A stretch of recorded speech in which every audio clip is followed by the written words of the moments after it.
my bone to pick with Matt Walsh. We have a long-running beef on the topic of NASA and moon landings because he thinks they happened. It's called real good engineering.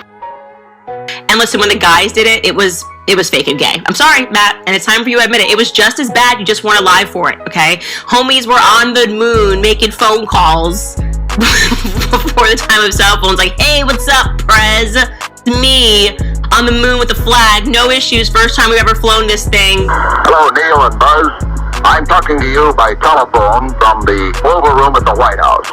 And this certainly has to be the most historic telephone call ever made.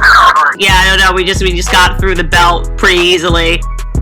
But we didn't really test any of those materials for, is it space hardened or whatever, So it just has the same seats that like a normal car has. It's just literally a normal car in space, which I kind of like the absurdity of that. And until Matt Walsh accepts that the mission in 69 was also fake and gay, I don't care. I can't defend you. Even if I fully agree with you about Gayle King, I literally cannot defend you. Okay, you must come to terms with the fact that NASA and space missions have always been this fake and gay.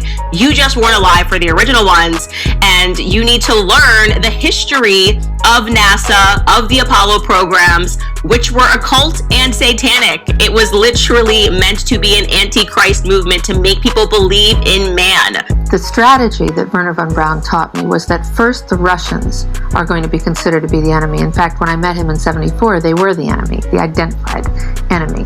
We were told that they had killer satellites. We were told that they were coming to get us and control us, the dirty commies, that whole story. First, the Russians were the enemy against whom we're going to build space-based weapons. Then terrorists would be identified, and that was soon to follow. We heard a lot about terrorism.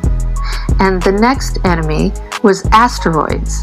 Now, at this point, he kind of chuckled the first time he said it. Asteroids, against asteroids, we're going to build space-based weapons. So it was funny then.